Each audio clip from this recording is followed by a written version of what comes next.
G'day team, it's Lumpy and JMO here from the Turn Boys team doing the interviews for the USA vs Australia Bad Boat Challenge. One moment, Yes. Don't forget New Zealand. Oh, and the New Zealanders as well. Cheer, bro, really appreciate that. We're with the driver from the real culprit, Nathan Barry. We're here to have a chat to him about his boat, what it consists of and how he got into it. So I hope you enjoy the interview.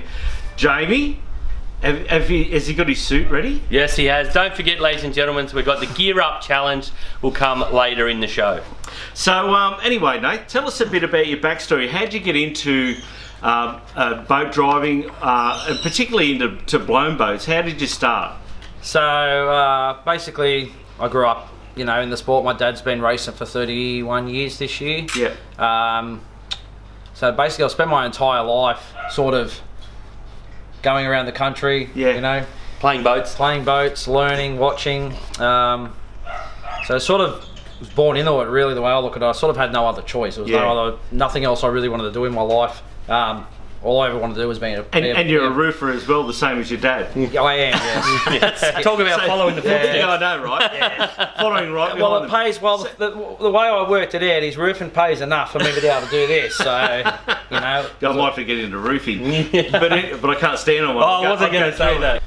Then I had a drive down the river of one of Matt Ferris's little pro stock boats.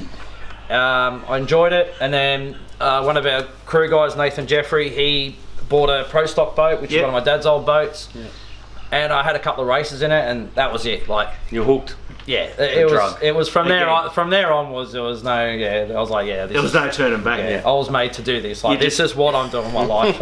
Just had it. Now, talk us through the boat. Look, I watched this virtually from conception up until when you plonked it in the water there at Lower Portland. Great build, absolutely fantastic build. Love the colours on it. Everything is fantastic about it. How long does it take to do something like this?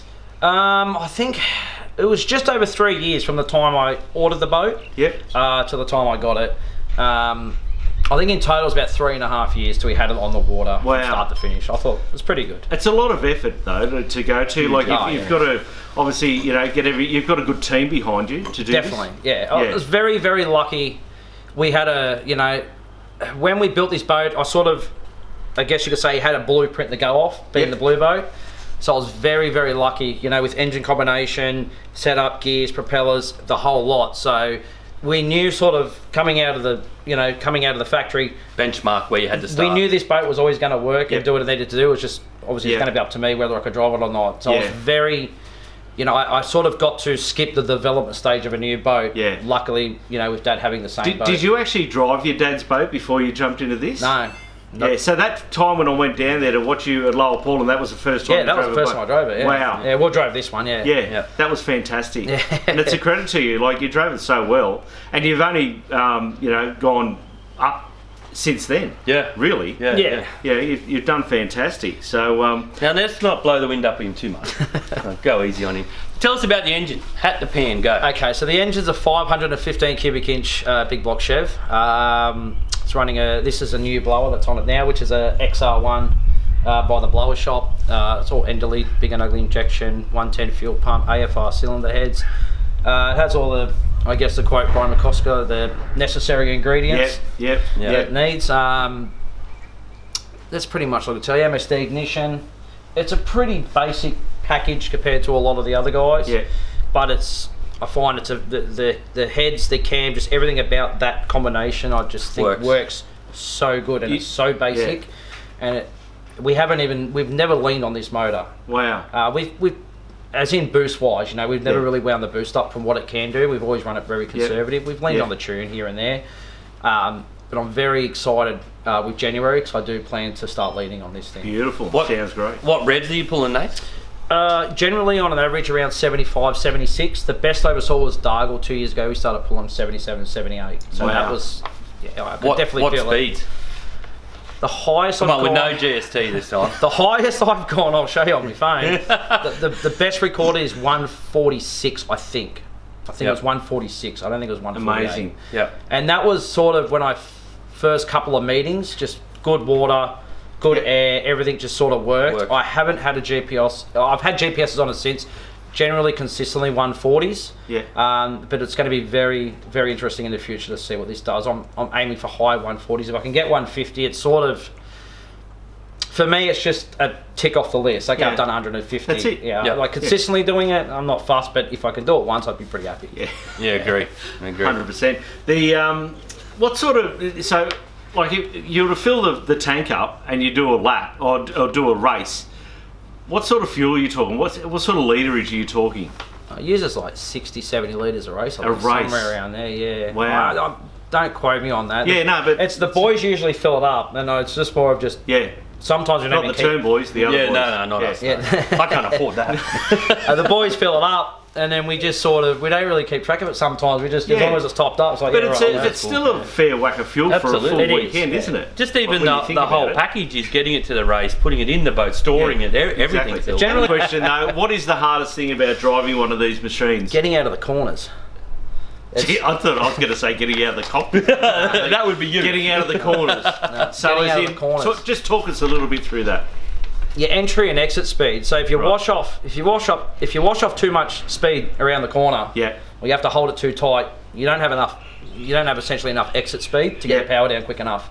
So that's when you start jumping it, or I've got a handle on that. I can still get the power down without jumping it, but I don't have that acceleration. So it just takes a little bit longer. We'll sit up a bit. That's the hardest part. Once you get out of the corners, it's not too bad. Once you're flat out on the wood, it's all right.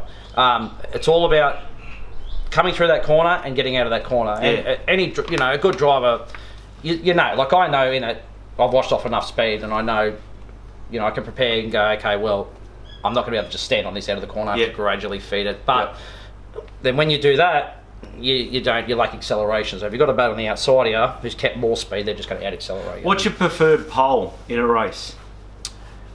Generally, this boat, like it does depend on the course. Taree pole one's brilliant for this.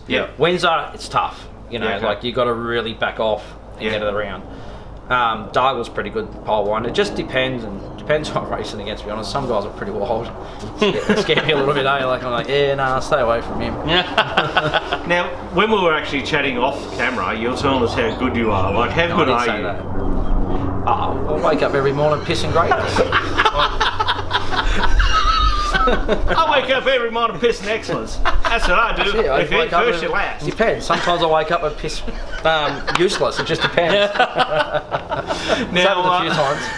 I'm going to throw a few terms at you, and you're going to tell me where you know them from and why. So, cactus elbow.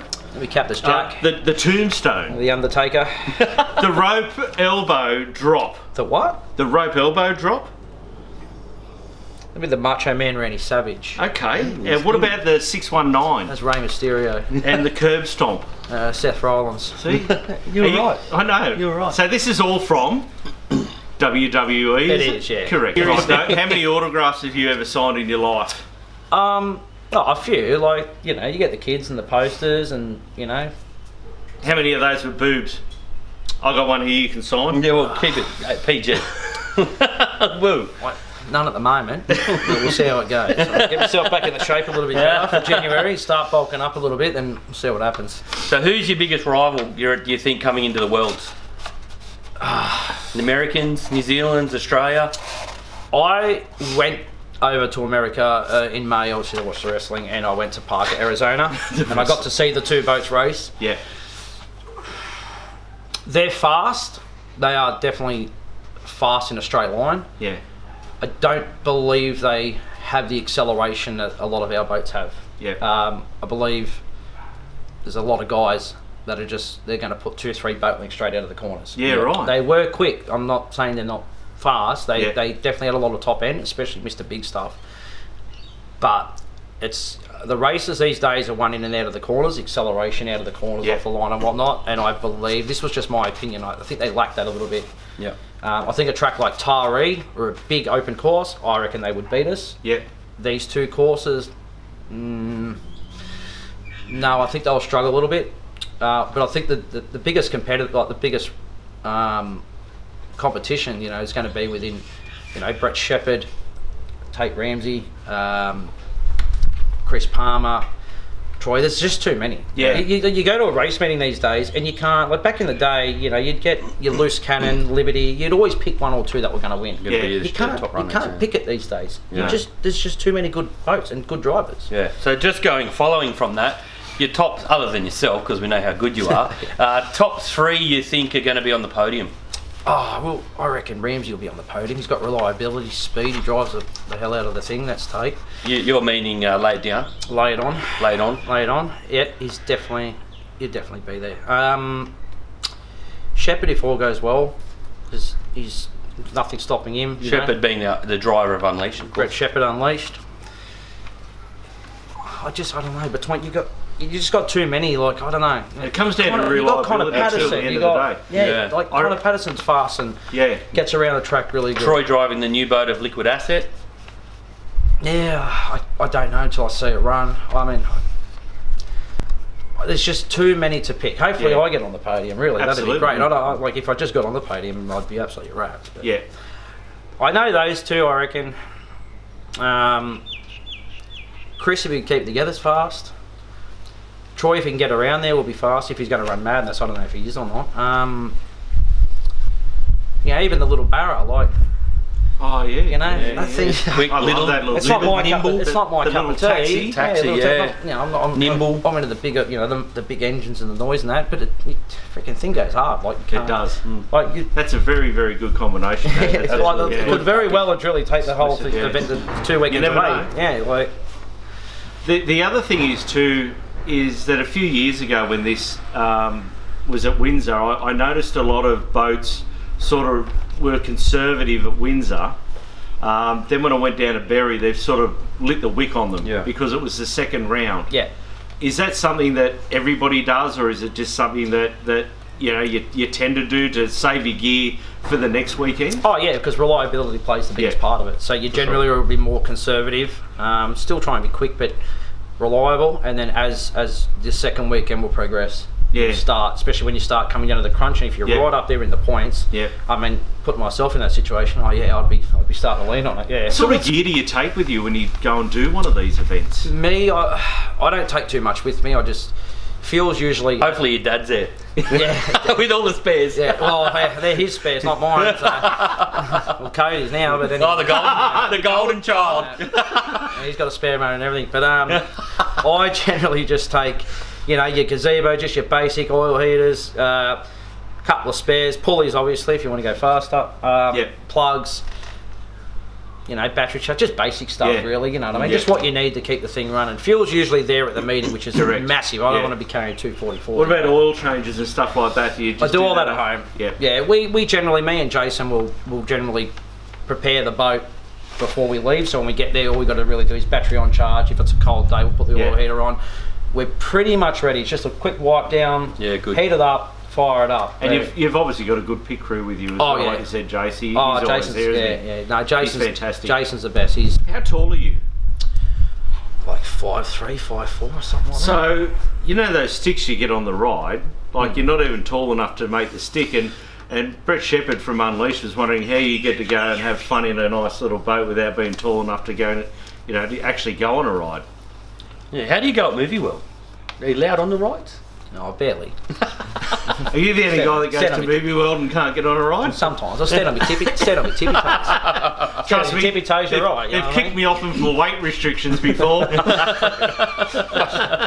But we've got one more challenge for you. Yep. And it is the Gear Up Challenge. So we'll be back straight after this with Nathan Barry for his Gear Up Challenge to win the Gear Up Cup from the Turn Boys. Okay, here we go. We're taking it off the iPhone. Ready, set, go.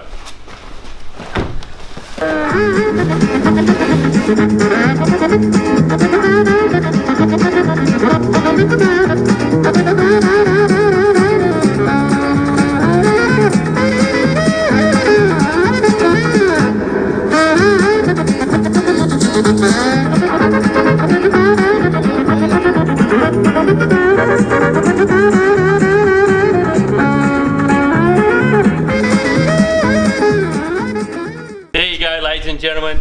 Lumpy, how did you go? Oh, tell you what, It was a hard effort, but I got there. You got there. Yeah, it's all good, mate. I couldn't do my shoelaces up, so I had to get old Phil to do my shoelaces up for me. So, but I got there, mate. You got in the there, end. got there. There you My personal flotation device. You got to have that. Yeah, you have to, mate. It's called safe boating. Safe boating. That's what we're all about. Safe boating.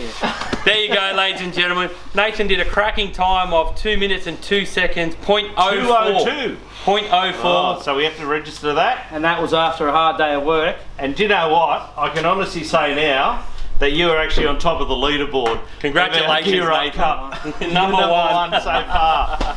So thanks so much for joining us here at the Turn Boys. Can I get this off, by the way? No. Gee, I'll tell you what, if I unclip this, it'd take his eye out. But if thanks so much for joining us at the Turn Boys. We really appreciate it. And as well as Underdog 422 Productions, he does an amazing job, Phil Day. So thanks so much for doing the camera work. And Nathan, thanks so much for being a good sport here on the Turn Boys. Good luck at the Worlds, mate. Absolutely, and don't forget to tune in to the American, New Zealand New Zealand v Australia Bad Boat Challenge.